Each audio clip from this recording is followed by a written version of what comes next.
너희의 하나님이 이르시되 너희는 위로하라 내 백성을 위로하라 너희는 예루살렘의 마음에 닿도록 말하며 그것에게 외치라 그 노역의 때가 끝났고 그 죄악이 사함을 받았느니라 그의 모든 죄로 말미암아 여호와의 손에서 벌을 배나 받았느니라 할지니라 하시니라. 아멘.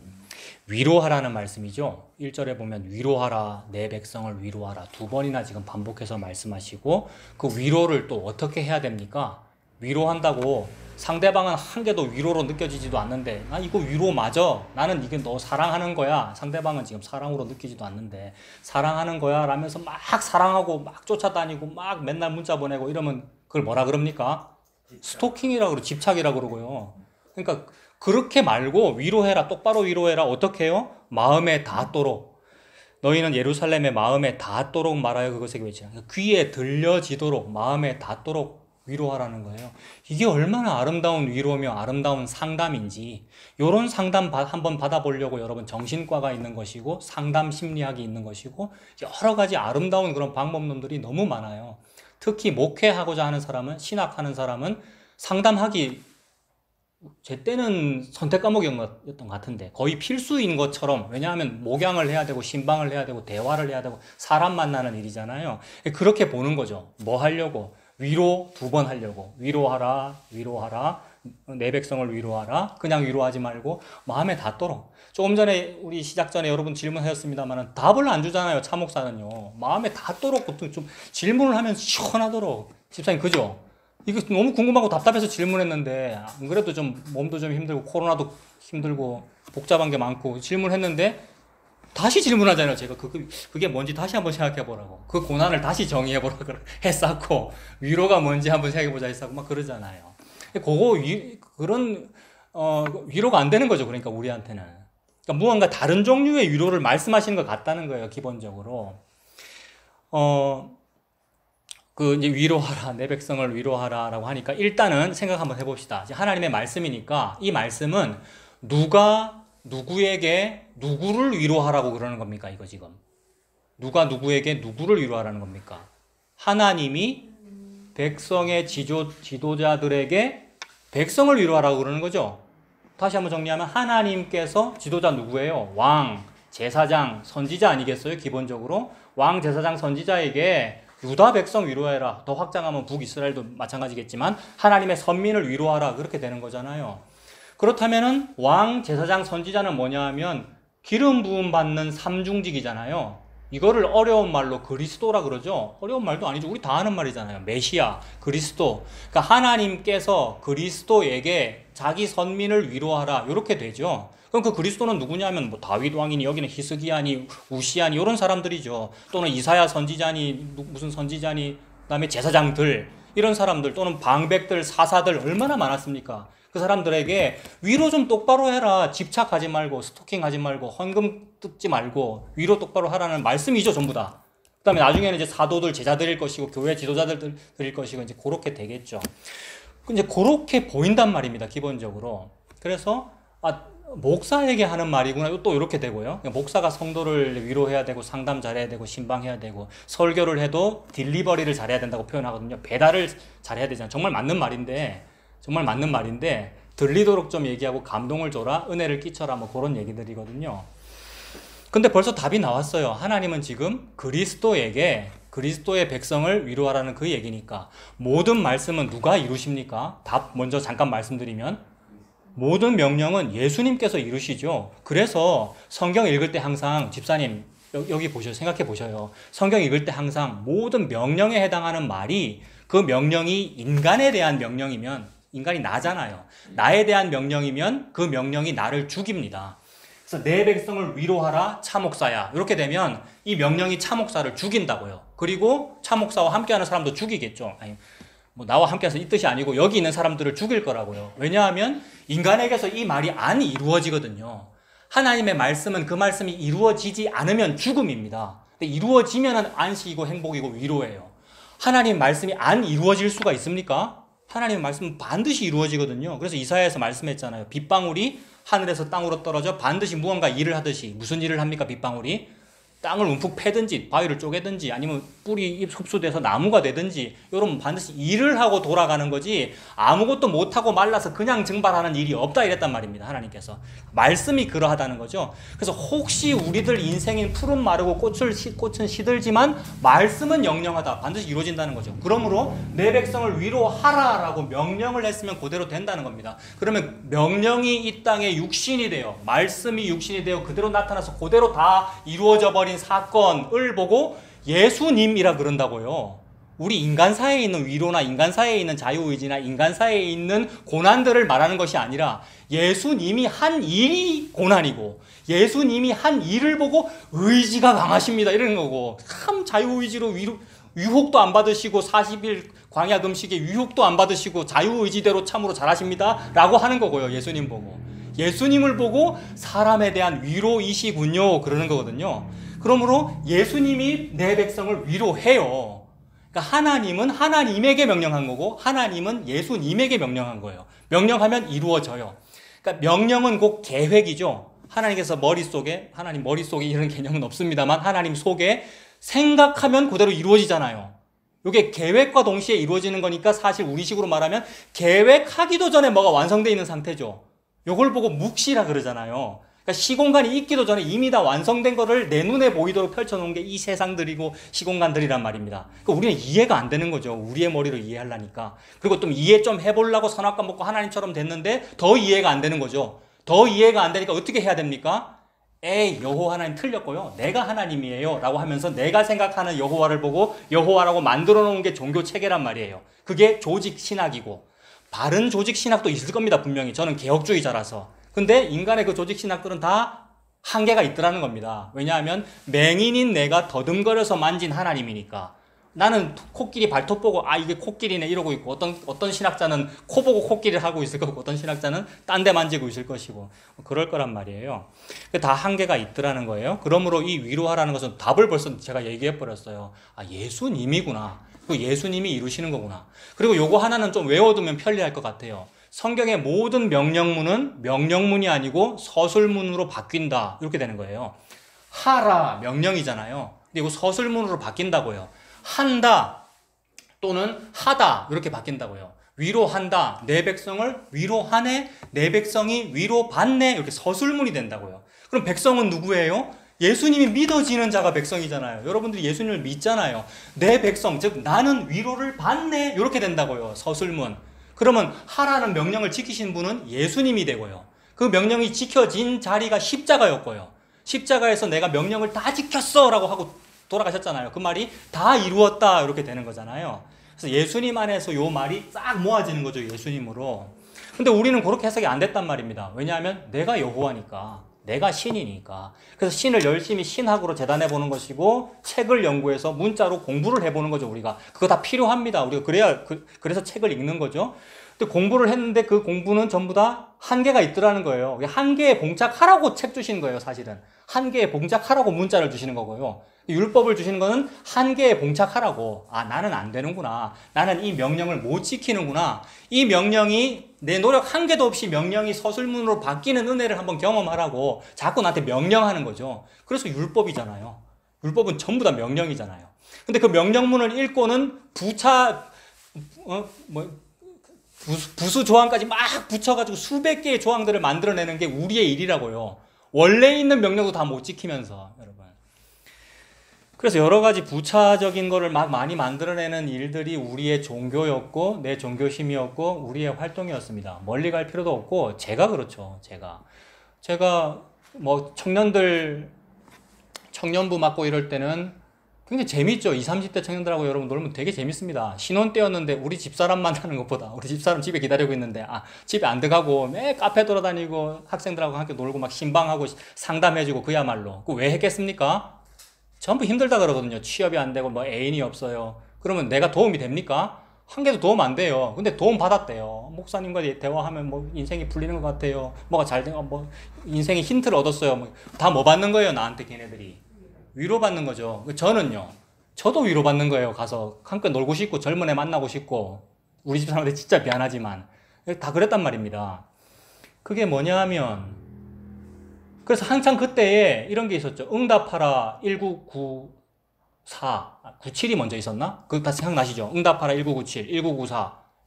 그 드라마에 무슨 장면이 있었냐면 이렇다는 거예요. 남녀가 있는데 사랑하는 연인인데 여자가 어느 날 남자한테 물어보는 거죠. 오빠, 지금 여기 실내가 먼지가 너무 많고 해갖고 내가 지금 목도 따가운데 목이 너무 아파. 그래서 창문을 열어야 되겠는데 창문을 열면 밖에서 매연이랑 미세먼지가 들어와서 못 열겠고 닫으면 이게 안 좋아서 내 목이 너무 따갑고 나 어떻게 해야 돼? 라고 물어봤다는 거예요.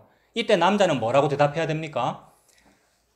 여기 계신 남자분들은 오늘 다행히 사모님이 안 오셨습니다만은 남자분 대답 잘해야 돼요. 대답 이거 함부로 했다가 큰일 나는 거예요. 제가 지금 무슨 얘기 하는지 알고 계십니까 혹시? 저 같으면 뭐라고 대답하느냐 하면 어이 등신아 빨리 창문을 열어 뭐하노 이렇게 할 거란 말입니다. 그러면 제가 지금 무슨 말 하고 있는 거냐면 여자는 오늘 여기 나오는 예루살렘이 여자거든요. 여성 명사고 여자의 마음에 닿도록 말하라는 얘기를 지금 하나님 하고 있는 거예요. 그거를 우리는 응답하라 1997식으로 해석한다 이 말입니다. 그래서 여자가 물어본 거예요. 오빠야 창문 열까 말까? 그 창문 열어라 닫아라는 말을 듣고 싶어서 물었겠습니까 여자가? 아직도 혹시 이해가 안 되세요? 남자는 어이구 인간아 열어라 빨리 이러면은 이혼해야 되는 거예요. 그거는요. 또는 아니야 닫아라 이래도 이혼하는 거예요. 뭐라고 말해야 돼요 남자는요? 이미 답 다 나왔는데 여기에 마음에 닿도록 그 뭡니까? 많이 아파 나 목이 아프나 웃자노 뭐 이런 거를 먼저 해야 된다는 거예요. 혹시 우리 집사람도 그런 거 좋아합니까? 아니면 또 혹시 좋아했습니까? 우리 신혼 때? 우리 집사람은 조금 아닌 것 같아요. 근데 대부분 그렇다는 거예요. 이게 여러분 굉장히 화가 나야 되는 거거든요. 저는 남자 입장에서 화가 납니다. 왜냐하면 뭘 말해줘도 여자가 만족을 안 할 거거든요. 요 말 하면 요 말로 꼬투리 잡을 거고 요 말 하면 요 말로 꼬투리 잡을 거고 내가 니한테 그 말 듣고 싶어서 방금 말했는 줄 알아. 요럴 거란 말입니다. 근데 요런 얘기들이 설교 예화로 등장했고 요 설교 예화를 쓰면서 설교한 사람이 저라고요. 그 설교 제목이 우리 어머니를 위한 사회 안전망 뭐 이런 게 있었어요. 아직도 기억나요. 강도사 전도사 때 경로대학을 오래 했기 때문에 뭐 구체적인 오래 얘기 안 할게요. 너무 길어지니까. 경로대학을 오래 했기 때문에 어머니에 대한 거고 여자의 마음에 대한 거고 어떻게 위로를 해야 되고 뭐 그런 거였다고요. 그러니까 남자가 여자가 질문을 왜 했을까를 사실해서 경청하는 마음으로 적극적 경청을 하고 그 마음을 위로할 수 있는 말을 해야 된다라는 게 기독교 설교의 상당수를 차지하고 있고 대부분의 종교는 원래 그거 하고 있고 그래서 그런 위로를 받고 싶다는 거 아니에요, 사람들이. 그래서 그런 위로의 예가 오늘 본문이라는 거 아니에요. 근데 하나님은 그렇게 말씀 안 했단 말입니다. 하나님 지금 그 의도로 말하고 있는 게 아니란 말입니다. 근데 지금 이 본문을 인용해 가면서 백성을 위로해야 돼. 상대방에 위로하는 말을 해줘야 돼. 마음에 닿도록 말해줘야 돼. 답을 얻고 싶은 게 아니야. 위로를 받고 싶은 거야. 뭐 이런 말 한단 말이에요. 이거 다 전부 상담 심리학에서 말하는 거거든요. 그래서 그걸 막 교육을 하죠. 제일 열심히 그거 교육하는 단체는 개신교 맞고요. 카톨릭도 그거 하고. 기독교가 이거 아주 선진적으로 발달했고요. 그래서 여러 가지 프로그램들이 많잖아요. 무슨 아버지 학교, 무슨 어머니 학교, 결혼 예비 학교. 이거 전부 무슨 이론입니까?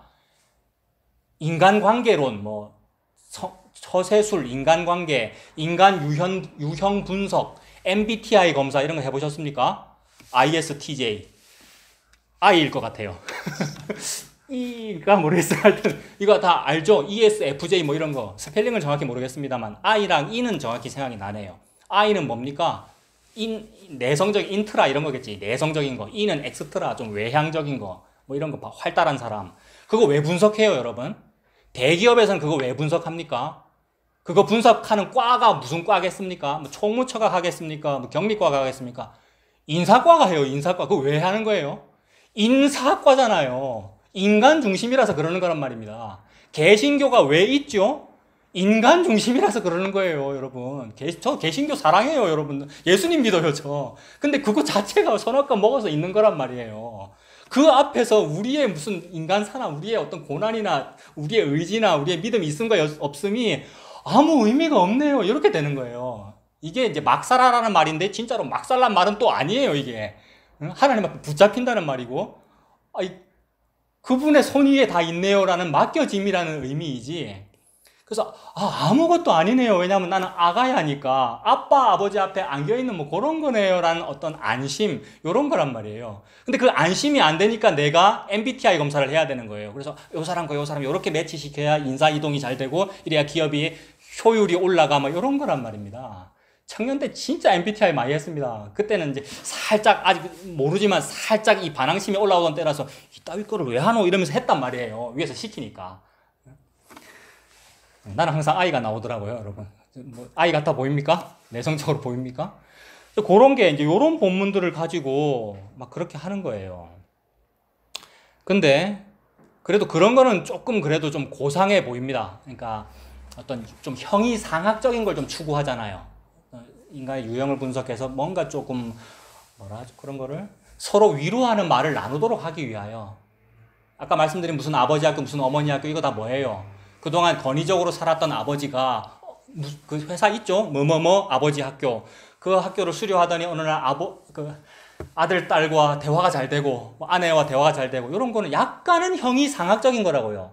근데 이런 형이상학적인 그것도 이 세상의 물질 세계 속에서 통용되는 일이기 때문에 1부터 6까지의 일이에요. 더 정확히 말하면 1부터 5까지의 일인 것 같아요. 그러니까 뭐 저의 해석인데 하나님이 숫자를 가지고 무언가 설명을 하고 계시잖아요. 1부터 7까지가 있는데 이 세상에서 벌어지는 일들은 1부터 5 정도까지의 일로 보여요. 제 해석에는.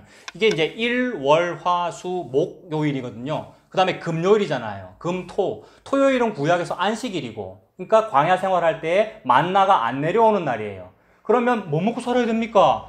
바로 앞에 날인 6, 여섯 번째. 6, 그게 금요일이잖아요. 이날 몇 배가 내려오죠? 만나가? 1인당 2배가 내려온다는 거예요. 근데 그런 거에 관심이 없어요. 물론 광야 생활에 그렇게 했습니다만은. 그러니까 영적인 그런 양식에 관심이 없고 뭐에 관심이 있느냐면 평소에 먹는 양식에 관심이 많다는 거죠. 물론 평소에 먹는 양식들도 다 어디에서 내려옵니까? 하늘에서 땅으로. 근데 1인당 얼마만큼 내려옵니까? 1인분만 내려와요. 그래서 1인분만으로 만족하라는 거예요. 그거 전부 각설하고 신약으로 해석하면 무슨 뜻입니까? 여러분들에게 주어진 그 예수님만으로 만족이 되는 것이 참으로 마땅합니다. 요 얘기인데 만족이 안 되니까 1부터 5까지를 따지는 거란 말이에요. 만족이 안 되니까 1부터 5일까지 몇 배를 거두려고 합니까? 사람들이 2배, 3배 막 거두려고 그러죠. 많이 거뒀더니 만나에서 어떻게 됐다고요? 벌레 생기고 썩어서 냄새가 나더라. 그러면 1부터 5까지의 양식은 무슨 양식입니까? 썩을 양식입니다. 한 배만 거두면 아닌데, 근데 우리는 한 배로 만족합니까, 우리가? 하나님이 한 데나리온을 주니까 뭐라 그럽니까? 내가 왜 한 데나리온 받아야 됩니까? 이러는 거잖아요. 저 사람은 지금 일도 안 했는데 한 데나리온 받으면 내가 한 300은 받아야죠. 뭐 이런 식으로. 이게 예수 잘 믿는 사람들의 마음가짐이거든요.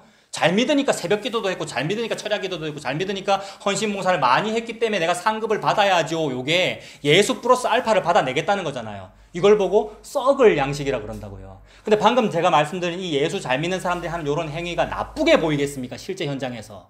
실제 교회 현장에서는. 다 좋아 보이니까 형이 상학적으로 보인다고요, 항상. 그 사람들은 다 고상해요. 물론 성향상 나쁘게 보이는 사람도 있지만 다 고상하고 다 권사님스러운 옷 입고 장로님스러운 옷 입고 목사스러운 넥타이 메고 무언가를 한단 말입니다. 제가. 그러니까 고상해 보이기 때문에 형이 상학적으로 보인다 이 말이라고요.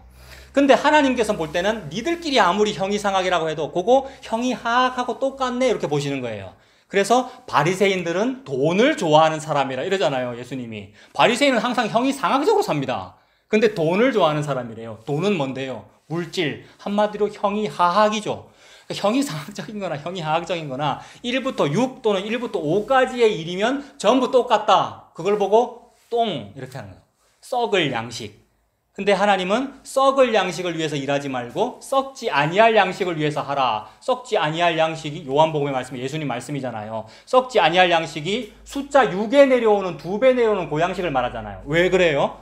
2배 내려왔는데 안 썩잖아요. 요 날에. 유통기한 지났는데 안 썩다 이 말입니다. 그렇다면 유통기한이 영원하다는 거죠. 썩지 아니할 양식이. 그러니까 썩지 아니할 만나를 보고 예수님이라고 그런단 말입니다. 예수님이 위에서 아래로 내려온 생명의 양식이니까. 이 살을 먹어라, 이 물과 피를 마셔라라고 지난주 남김없이 남을 것이 없으리라 지난주 주제란 말이에요. 싹 다 준 거 낭비했죠, 우리들한테. 싹 다 준 거 요거 먹고 살아라? 그러므로 요게 내려오는 나를 숫자로 6이라 그러면 돼요. 그러니까 우리는 6을 살고 있는 거예요. 6이 종말이에요. 왜냐하면 7 바로 앞이니까. 이제 끝났다 이 말입니다. 그래서 숫자 6을 보여주기 위해 오신 분이 예수님이고요. 그러므로 예수님 오심부터 예수님 다시 오심까지를 살고 있는 거예요, 우리가.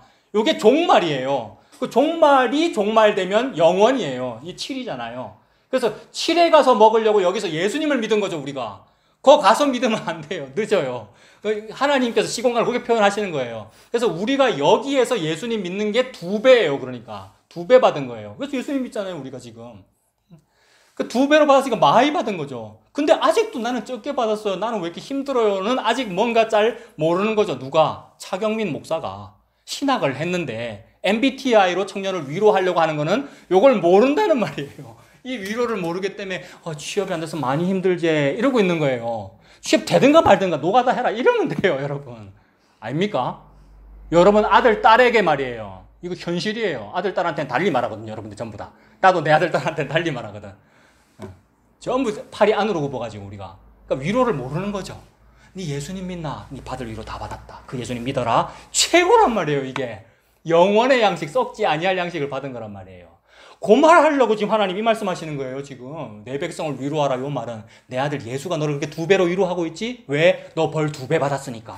벌을 2배나 받았느니라 그러잖아요, 지금 2절에. 내 아들, 딸이 1배 받는 것도 아까운데, 지금 하나님 볼 때는 네 1배도 안 받았으면 좋겠는데 2배나 받았어. 왜요? 가시채를 뒷발질하기가 지에게 고생인 일을 계속하고 있거든요. 목사가, 성도가.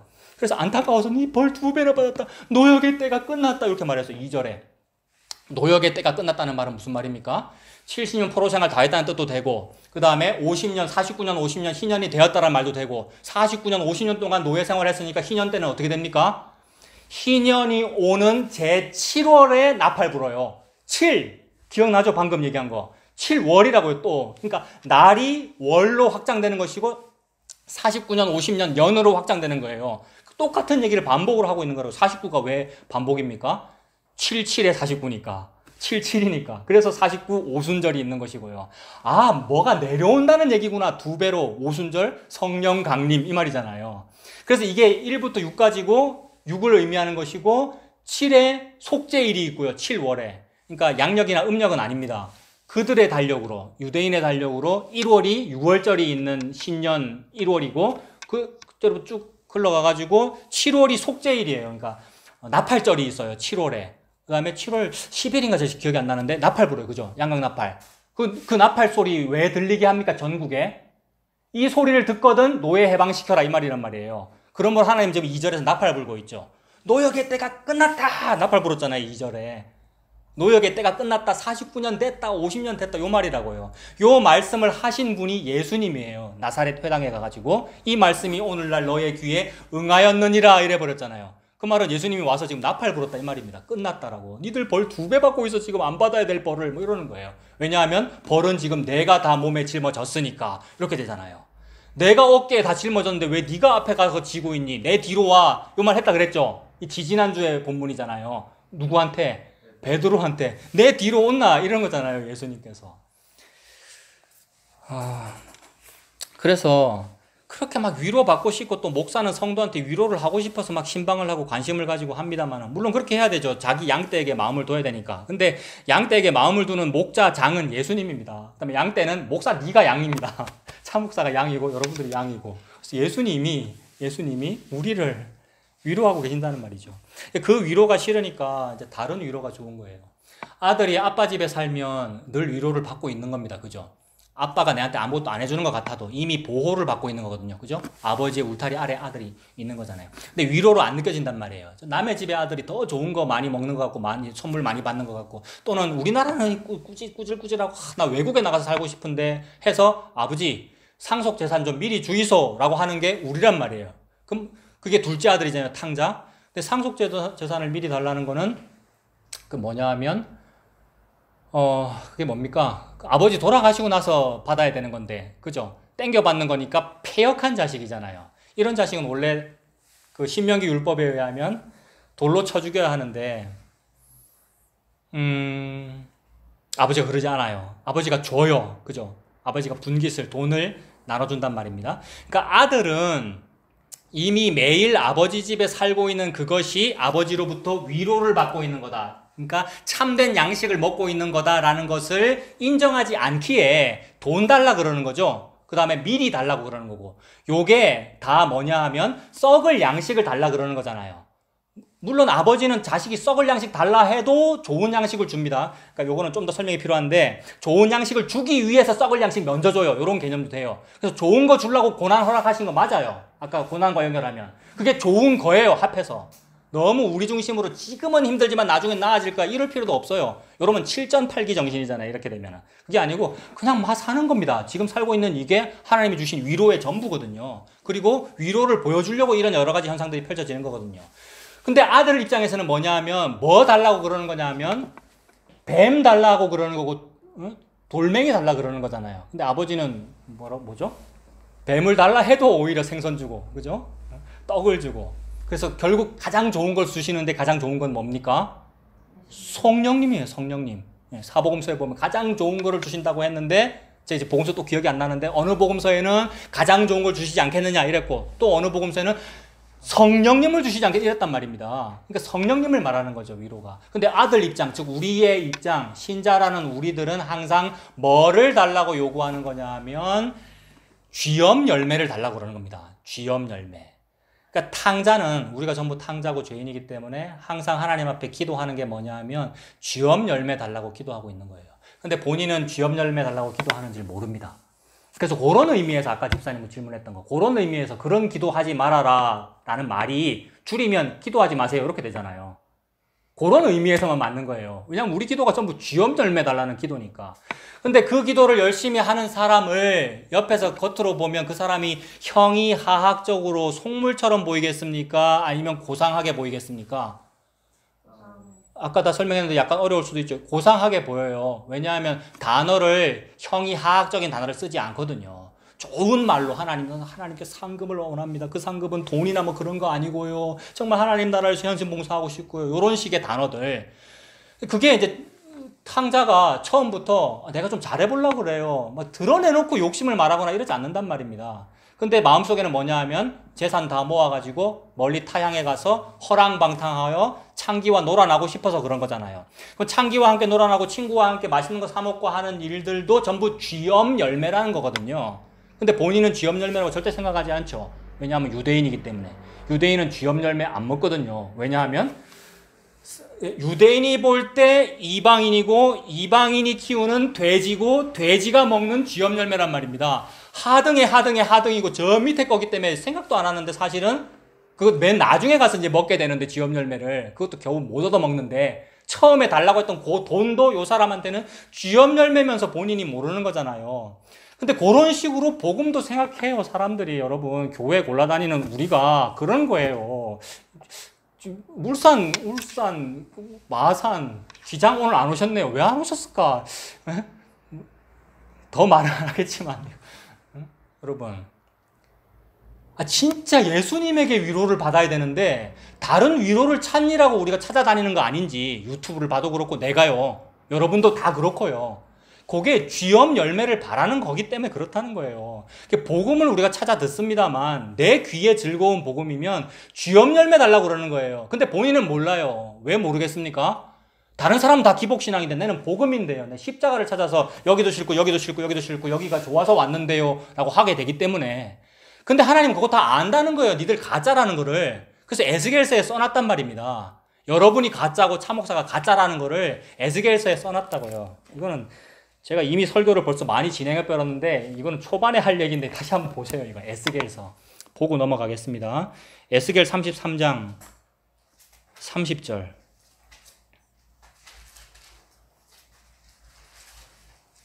1203페이지에 에스겔 33장 30절에 보면 인자야 네 민족이 담 곁에서와 진문에서 너에 대하여 말하며 각각 그 형제와 더불어 말하여 이르기를 자 가서 여호와께로부터 무슨 말씀이 나오는가 한번 들어보자 이렇다는 거죠. 성도의 자세가 이렇다는 거예요. 근데 사실 그거는 성도가 아니에요. 성도가 아니고 이제 뭐 교인이겠죠. 차 목사 같은 신학한 사람 뭐 이런 거겠죠. 종교인. 종교인은 뭐라고 말하냐면 가서 여호와께로부터 무슨 말씀이 나오는가 한번 들어보자. 요 말은 쥐엄 열매 좀 한번 얻어 먹어보자. 요 마인드고 나 오늘 위로 받아야 돼. 위로 안 해주면 요거 하나님 말씀 아니고 위로가 되면 하나님의 말씀이지 라는 거죠. 그래서 어떤 식의 위로를 듣고 싶습니까? MBTI에 합당한 말씀을 듣고 싶고요. 내 상담 잘해주는 말씀을 듣고 싶고 그 다음에 그런 거 너무 많아요, 여러분. 매스컴에 보면 TED라는 강연 아십니까? 테드. 그다음에 뭐 CBS에서도 하던데 세바시 이런 거, 세상을 바꾸는 시간 15분 이런 거. 그 내용들 보면 너무 좋아요. 저는 그런 거 보면서 가끔 막 울고 그러거든요. 김창옥 씨 아시죠? 김창옥 씨. 서울여대 교수님인가? 기독교 대학 교수님이에요. 그분도 기독교인이고. 그분의 강연 듣고 있으면 1시간 동안 웁니다. 너무 재밌고 웃기고 울리거든요. 김창옥 씨 아시는 분? 너무 웃기고 재밌잖아요. 그거 듣고 나면 카타르시스 안 일어나요, 여러분? 아시죠? 그 다음에 또, 뭐죠? 법륜 스님이니, 해민 스님이니, 해민 스님은 한풀 갔습니다. 왜 갔습니까? 금전적인 문제가 나왔거든요. 너무 호화롭게 산다고. 예? 아니, 그거 예상 못했어요, 여러분? 다 그거 아는 건데. 전모 목사, 옛날에 무슨 교회 전모 목사가 그럴 거라는 걸 정말 몰랐습니까? 교계에서는 알았는데, 여러분. 목사들은 알았는데. 그러니까 엘리트주의의 설교는 삶도 그럴 수밖에 없어요. 근데 그걸 생각을 안 하더라고요. 왜냐하면 설교가 너무 좋으니까. 엘리트주의에 현혹돼갖고 20, 30대들이. 그래서 안 그럴 거야 라고 생각한 거예요. 요게 쥐엄 열매의 삶을 살고 있는데 겉으로 볼 때는 고상해 보인다는 겁니다. 이게 형이 상학적으로 보인다 이 말이에요. 그래서 테드나 뭡니까 세바시나 이거 다 좋은 방법론이거든요. 너무 훌륭한 일들 하고 있거든요. 그런 강연에서. 나도 감동 많이 받았고. 그러나 전부 다 1부터 5까지더라는 거예요. 6을 못 해내더라는 겁니다. 못 해낸다는 걸 알아라고 준 거예요, 하나님께서. 그런 여러 가지 방법들을. 그래서 인본주의가 발달하는 겁니다. 인문주의, 인본주의. 인문학 요새 막 붐이 이런 거 아시죠? 그것도 한풀 싹 가고 있습니다. 아마 다음 바톤 뭐가 나올 거야, 또 이제. 한풀 가기 때문에. 항상 인간은 이렇게 돌거든요. 유행하는 게. 그게 전부 다 요거예요. 여호와께 가서 내가 한번 들어봐야지. 저분은 목사님이니까 괜찮은 말씀이 나오겠지. 다른 사람은 기복주의인데 저 사람은 복음이니까 뭐가 내게 들리는 거. 이게 오늘 본문이잖아요. 내 마음에 들리게 얘기해주고 마음에 닿도록 말해주는 거. 근데 하나님은 그거 가짜라는 거예요. 31절에 백성이 모이는 것 같이 내게 나오면, 이 말이 무슨 뜻이에요? 성도인 것처럼 나온다 이 말입니다. 백성이 모이는 것처럼 내게 나온다. 마치 성도인체. 여러분 이거 나를 말하는 거고 여러분을 말하는 거잖아요. 여러분 진짜로 예수님 좋아서 여기 왔어요 지금 오늘? 조금의 의심이나 조금의 뭔가 어떤 흔들림도 없었습니까? 여러분 오면서? 여러분은 다 막 좋아서 너무 좋아서 멀어도 마산에서 내 멀어도 마야지 막 이래서 오셨나 보구나. 내만 지금 뭔가 잘못하고 있구나. 차 목사가 더 열심히 잘 준비해서 막 먹여드려야 되는데 그게 아니란 말입니다. 내 어깨에 그런 짐이 지워지지 않았고 여러분이 그런 걸 요구할 권리가 없단 말입니다. 내가 헌금까지 내는데 이게 없단 말입니다. 그게 지옥이에요. 내가 헌금까지 내는데 또는 내가 이렇게 멀리서 왔는데, 물론 여러분은 없는 것 같습니다만은 그게 지옥이라고요. 그래서 연보에 대해서 고린도 교회에 대해서 사도 바울이 그렇게 얘기하는 거죠. 그러면 그거 주지 말아라. 내가 안 받을 거다 이러잖아요. 근데 어떤 교회한테 또 받는단 말이에요. 사도 바울이. 기준이 없는 거예요. 그걸 가지고 또 목회자가 기준을 세워요. 인본주의적으로 목회 사례는 요렇게 받아야 된다. 아닌 거예요. 받을 수도 있고 안 받을 수도 있고 지가 일할 수도 있고 일 안 할 수도 있고. 왜? 1부터 5까지 벌어지는 일인데 아무거나 해도 된단 말입니다. 뭐만 하면 예수님만 믿으면 한 데나리온 한 1인 분량 만나만 있으면, 그리고 6일째는 일용할 양식, 일용이 내일의 양식이란 말이에요. 7의 양식. 하나님 그 얘기만 하고 계시는 거죠. 근데 우리들 상태를 아는 거예요. 니들 가짜라는 거. 가짜를 드러내려고 백성이 모이는 것 같이 내게 오고 내 백성처럼 네 앞에 앉아서 네 설교를 들으나 그대로 행하지 아니하니. 그대로 행하다가 뭡니까? 성경에서 행하다가 뭐예요? 예수님 믿는 걸 보고 행하다라고 그러잖아요. 예수님 믿을래요? 와놓고 예수님 믿지는 아니한다 이 말입니다. 가짜라서 우리가. 그래서 이는 이유를 말해주죠. 그 입으로는 사랑을 나타내어도 마음으로는 이익을 따름이라. 입으로는, 즉 겉으로는 형이 상학적인 것처럼 보이지만 속에는 뭐가 있다고요? 자기 욕심이 있죠, 여러분. 이 자기 욕심은 전부 다 탐심에서 나오고 자기 의에서 나옵니다. 내가 무언가를 한 거. 그래서 이거를 속물적으로 표현하면 내가 돈 낸 거 또는 내가 여기까지 와준 거, 요거 속물적인 표현이고, 좀 형이 상학적으로 표현하면 내가 믿어준 거 이렇게 돼요. 그래서 성경은 믿음도 니게 아니다 이래 버리시거든요. 믿음의 주요 이러니까 믿음의 주인이 예수님이라 이 말입니다. 내게 아니네 나는 그분이 주면 받는 것이고 안 주면 못 받는 이런 상태를 말하는 거니 그게 믿음이란 말이에요. 그래서 입으로는 사랑을 나타내어도 마음으로는 이익을 따른다는 요 이익의 다른 말이 쥐엄 열매다 이러면 됩니다. 그러면 둘째 아들은 애시당초 초반에 집 나갈 때 쥐엄 열매 상상이나 했겠습니까? 둘째 아들이 상상도 못했죠. 내가 그거를 원할 줄은. 근데 애시당초 그걸 목표로 달라 그런 거죠. 아버지 쥐업 열매 좀 미리 주세요. 아버지 안 돌아가셨어도 돌아가셔야 받는 건데 상속재산을. 그러니까 쥐업 열매 먹고 싶어서 한 거란 말이에요. 쥐업 열매 먹고 싶어서 신학한 거고, 쥐업 열매 먹고 싶어서 교회 개척한 거고, 이 모든 일을 통하여 그 쥐업 열매를 니한테 안 쥐어주지 요거 하시려고 그러는 거예요, 여러분. 이방 땅에 가서 돼지 먹는 쥐업 열매라도 얻어먹고자 하나 주는 자가 없는지라, 이렇게. 그래서 이게 고난이잖아요. 개 사료를 얻어먹고 싶은데 그것마저 없는 상태, 가난, 고난, 질병, 이 상태를 하나님이 만드셔서 내 아버지 집으로 돌아가서 종의 하나라도 좀 써달라고 해볼까, 요 생각이 드는 거를 보고 위로라 그런단 말이에요. 위로받은 거예요. 그 다음에 이걸 믿음이라 그러고요. 그러니까 이 믿음은 하나님이 준 거죠. 가난하게 만들고 아프게 만들고 쥐업 열매도 못 먹게 만들어서 준 거니까 하나님이 믿음을 준 거란 말이에요. 그래서 우리는 그 쥐업 열매를 원할 때는, 이거 조금 더 보면 어떤 설교자는, 목사는 고운 음성으로 사랑의 노래를 하며 음악을 잘하는 자같이 여긴다는 거예요. 그래서 여러분 신학을 해도 이제 성악을 함께 전공하면서 신학을 하면 뭐 다 잘 된다 그러고, 음악 목사 제도가 있고 막 그렇더라고요. 음악 목사 제도 있는 거 아십니까?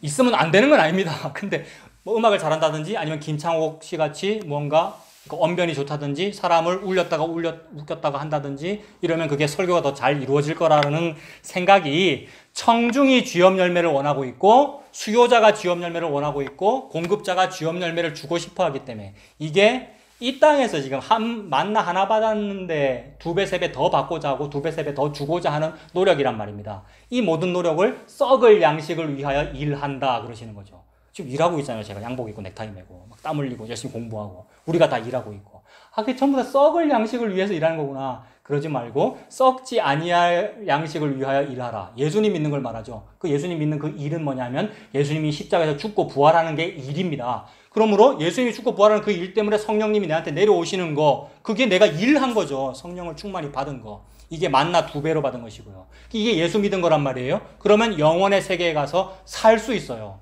이게 없으면 여기 못 들어가죠. 못 살고. 예수님을 안 믿으면 지옥 간다는 말이 그 뜻이 되죠. 그래서 이 모든 것이 이제 쥐업 열매를 추구하는 삶인데, 그 부분 탕자 이야기에 나오는 거잖아요. 누가복음 15장 보세요. 탕자 얘기에 누가복음 15장이 있잖아요. 신약 121페이지 보십시오. 누가복음 15장.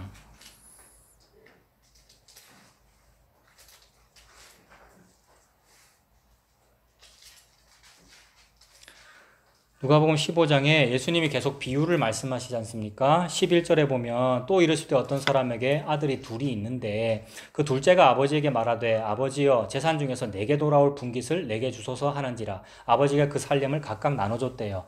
그러니까 이 아들은 아직 아버지로부터 상속재산을 안 받았어도 매일 먹고 사는데 지장이 없을 거 아닙니까? 왜요? 매일 아버지로부터 보호를 받고 있으니까. 아버지 집에 사니까. 그게 위로 아니에요? 근데 이미 다 받고 있는데 더 달라고 하는 게 뭐예요?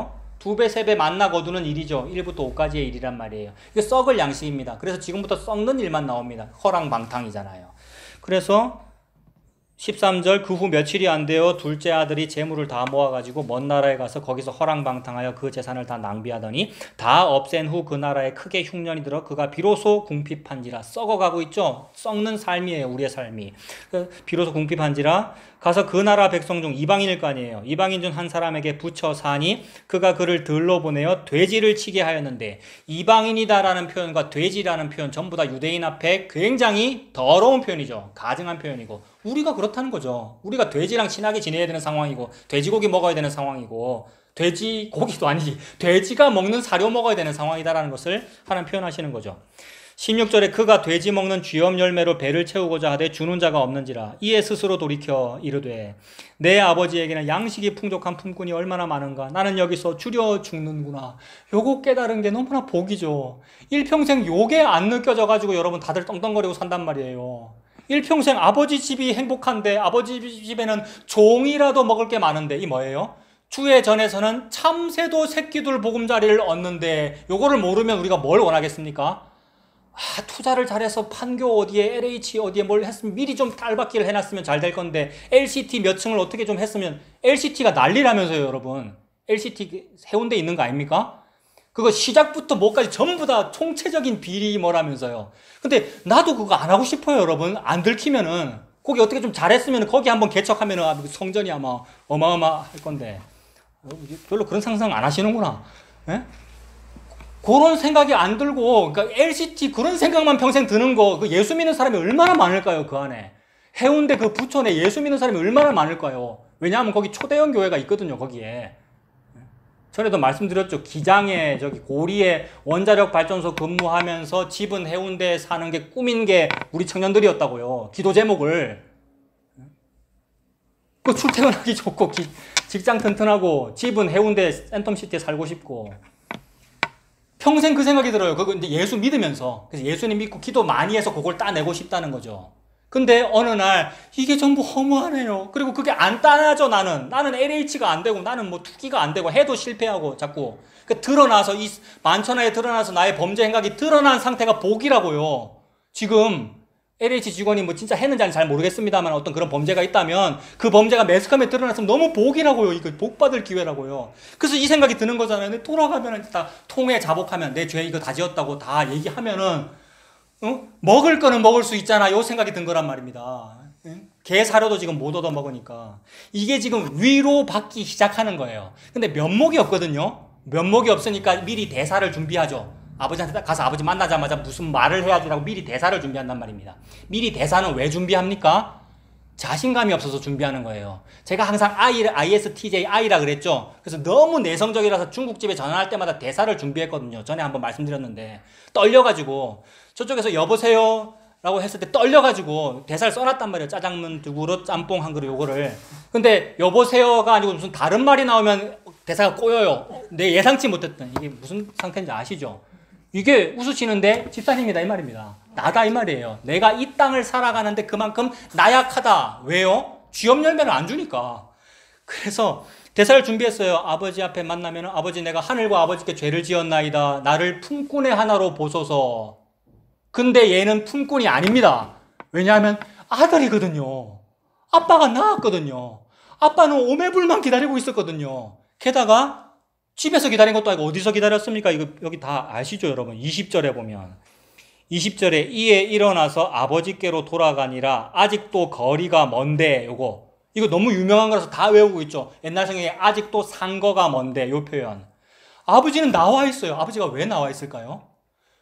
너무 기다렸기 때문이고 그리고 이렇게 아버지가 나와서 기다리고 있는 것을 보고 여기 보십시오. 이렇게 아버지가 나와서 있는 것을 보고 위로라고 한다고요.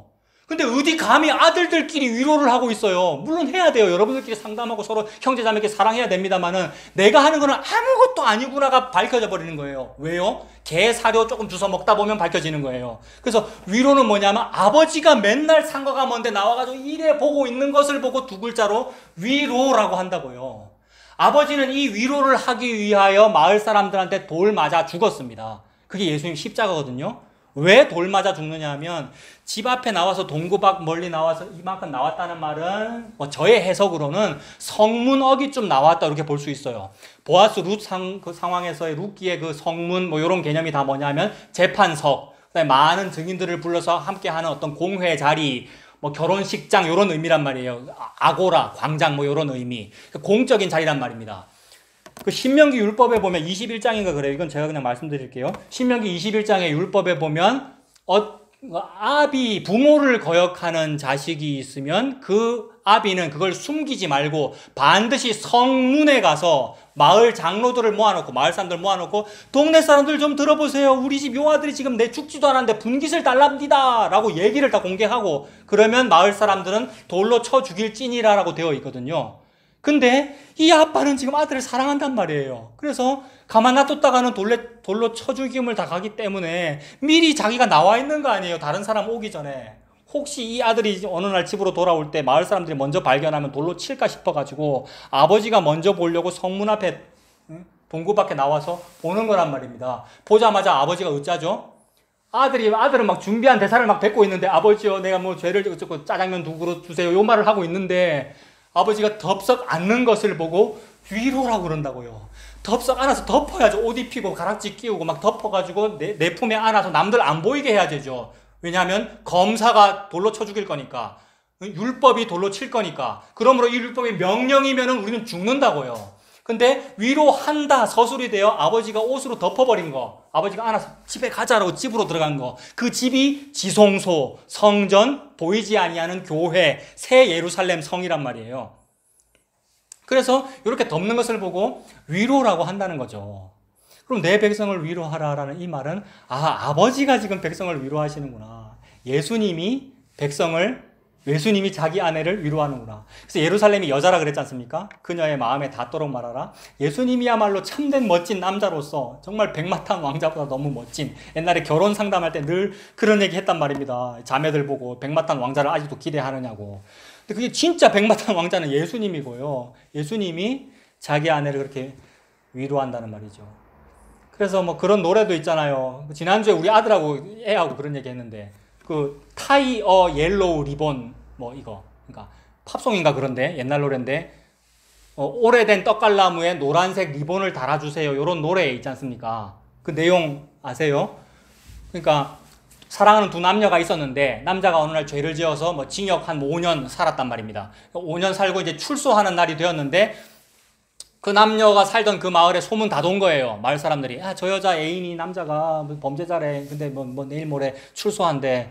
근데 만약에 이게 성범죄였으면 여가부에서, 여성가족 무슨 부에서 뭐 보냅니까? 그 마을에 저 딸 가진 부모기 때문에 여가부에서 종종 우리 집으로 날라오거든요. 그 아파트 옆에 무슨 몇 동 어디에 이러이러한 성범죄자가 거주하고 있으니 이름 뭐고 주소 정확히 나오고 얼굴 다 공개돼요. 여러분, 이런 세상에 우리가 살고 있어요. 근데 그걸 안전하다고 우리가 느끼거든요. 이렇게 다 공개되니까 아유, 내 딸 가진 부모로서 내가 좀 조심해야지, 경계해야지 라고 느끼고, 우리 사회가 점점 치안 유지가 잘 되고 있구나라고 느끼는데, 그게 얼마나 무시무시한 건데. 왜냐하면 그렇게 이름 공개되고 얼굴 공개된 그 사람이 니다라는 말을 하나님 하시는 거잖아요. 세상은 나를 그렇게 돌로 치고 있다고요. 율법으로, 율법주의로 예수를 믿으면 종교가 나를 돌로 치고 있는 거라고요. 근데 아버지는 거꾸로 일하고 계시잖아요. 여가부가 메일을 보내는 게 아니고 오히려 숨기고 계셔요, 아버지는 그 아들을.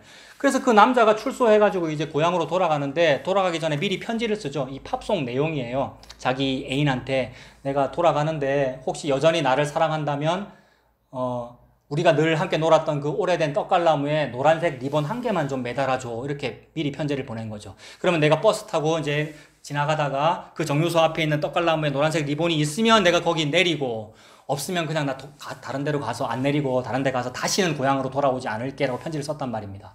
근데 뭐 답장은 받지 못했죠. 이 남자는 마음이 떨리죠. 이 여자가 또는 이 마을이 나를 다시 받아줄까. 너무 막 전전긍긍하고 불안한데, 버스에서 점점 정류소는 다가오고, 그래서 내가 이제 봐야 되잖아요, 노란색 리본을. 그래서 버스 기사님, 그 가사에 그래요, 실제로. 버스 기사님, 뭐 승객 여러분, 내가 사실 사연이 이런데 근데 도저히 내 눈으로 못 보겠으니까 노란색 리본이 있는지 없는지 한 번만 좀 봐주세요, 이랬단 말이에요. 근데 버스 기사가 딱 보고 뭐라 그래요? 노란색 리본이 수백 개가 달려 있어, 이런 거죠, 이 남자한테. 요걸 보고 이 남자를 위로한다라고 그러는 거예요. 위로한다. 그래서 수백 개 달려있는 노란색 리본을 보고 두 글자로 위로라고 그런다고요.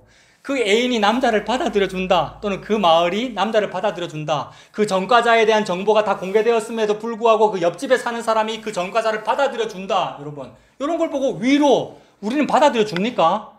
당장 이사 갈걸요, 여러분. 아시잖아요. 조두 누구, 여러분. 실제 그게 내 사건이라고 생각해보세요, 여러분. 당장 이사 가지.